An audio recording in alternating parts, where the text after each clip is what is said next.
नमस्कार दोस्तों, स्वागत है आपका एक और नए इन्फॉर्मेटिव वीडियो में। मैं हूं आनंद सिंह और आज देखिए बहुत ही इंपॉर्टेंट और बहुत ही बड़ी खबर लेके आया हूं।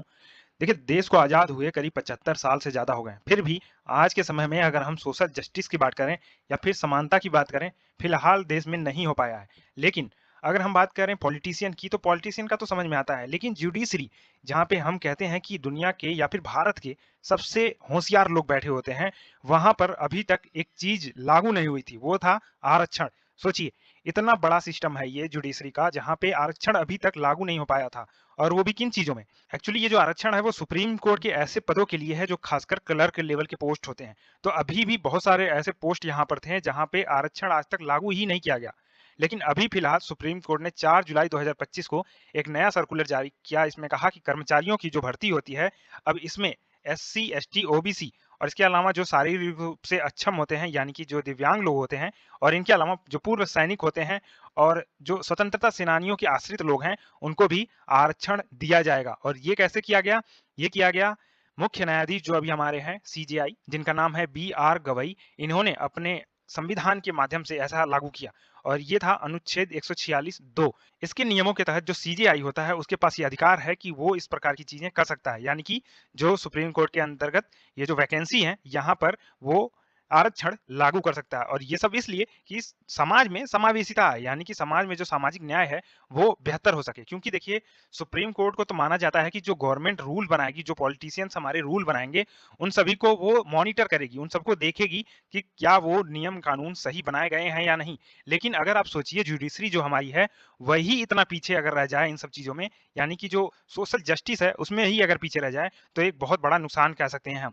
इसीलिए हम कहते हैं कि जो पार्लियामेंट है वहाँ पे तो देखिए पढ़े लिखे लोग ज्यादा नहीं आते। वहाँ पे एक्चुअली कोई एजुकेशनल सिस्टम ही नहीं है कि वहाँ पे कोई इस तरीके से आ जाए, यानी बिना पढ़े लिखे। वहाँ पे तो कोई सिस्टम ही नहीं है, यानी कि कोई भी बिना पढ़ा लिखा व्यक्ति भी पार्लियामेंट में पहुंच सकता है, एमपी बन सकता है। लेकिन जो जुडिशरी है वहाँ पे आपको पहुंचने के लिए बहुत ज़्यादा पढ़ा लिखा होना ज़रूरी है। लेकिन अगर जुडिशरी ही इन सब चीज़ों में फेल हो जाए, आज तक 75 साल के बाद भी यहाँ पे अगर आरक्षण को लागू नहीं किया गया इस सिस्टम में, तो ये बहुत बड़ा एक फेलियर है सुप्रीम कोर्ट का, हम कह सकते हैं। लेकिन पार्लियामेंट की बात करें तो पार्लियामेंट तो इस तरीके से हम कहें तो बहुत ही अच्छा चल रही है। उसने बहुत सारे आरक्षण दिए महिलाओं के लिए। अब देखिए आरक्षण आ चुका है जो कि बहुत जल्द लागू हो जाएगा। इसके अलावा ईडब्ल्यूएस के आरक्षण आए, ओबीसी के लिए अलग से आरक्षण लाया गया। ये सब कुछ तो पार्लियामेंट ने किया। लेकिन सुप्रीम कोर्ट के अपने वैकेंसीज में अगर इस तरीके की चीजें नहीं हो रही हैं, तो समाज के लिए ये काफी नुकसानदायक हो सकता है आने वाले समय में।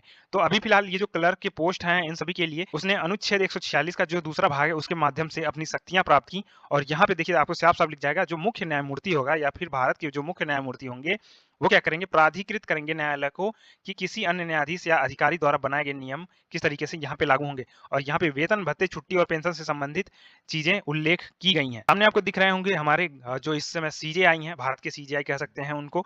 तो इन्होंने ये बहुत ही बड़ा कदम उठाया। वैसे देखिए ये खुद ही एक एससी कम्युनिटी से बिलोंग करते हैं और ये बेसिकली एक बुद्धिस्ट हैं, और इनके पिता तो बी आर अम्बेडकर से काफ़ी प्रभावित थे। तो उन सभी चीज़ों का इनके ऊपर एक छाप है, जिसकी वजह से इन्होंने ये सारी चीज़ें की हैं।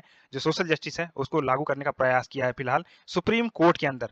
और 2025 से अब जो वैकेंसीज आएंगी इन सब चीज़ों में, वहाँ पे आपको देखने को मिलेगा कि किस तरीके से एससी, एसटी और ओबीसी लोगों को आरक्षण मिल रहा है। अब इसका फायदा किसको होने वाला है? एक तो देखिए सबसे पहले होंगे एससी कम्युनिटी के लोग जो 15% रिजर्वेशन पाएंगे। फिर एसटी लोग होंगे जो कि 7.5% करीब है।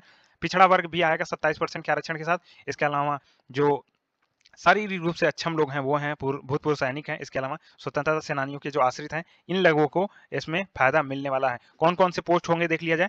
एक तो देखिए सुप्रीम कोर्ट के अंदर अगर रजिस्ट्रार का कोई पोस्ट आ रहा है, या फिर सीनियर पर्सनल असिस्टेंट का, असिस्टेंट लाइब्रेरियन का पोस्ट आ रहा है, या फिर जूनियर कोर्ट असिस्टेंट का, तो इन सभी पदों पर अब आरक्षण देखने को मिलेगा। ये सभी के लिए बहुत बड़ी खुशखबरी है। जो भी लोग हैं खासकर इन कैटेगरी से, एससी, एसटी, ओबीसी से, या फिर जो फिजिकल हैंडीकैप से बिलोंग करते हैं, उन सभी के लिए काफी फायदा होने वाला है, काफी फायदेमंद होने वाला है ये सारी चीजें। लेकिन आरक्षण देखिए ईडब्ल्यूएस के लिए फिलहाल नहीं दिया गया है। और आपको बताना है कि ये सारी चीजें क्या सही हैं या गलत हुई। ठीक है, आप कमेंट करके जरूर बताइएगा, क्योंकि देखिए अभी भी समाज कहें तो बहुत ज्यादा बटा हुआ है। हम ये नहीं कह सकते हैं कि ये सारे लोग एक समान हैं। अगर ऐसा आपका कोई विचार है तो आप उसको तथ्यों के साथ बताने का ज़रूर प्रयास कीजिएगा हमारे साथ।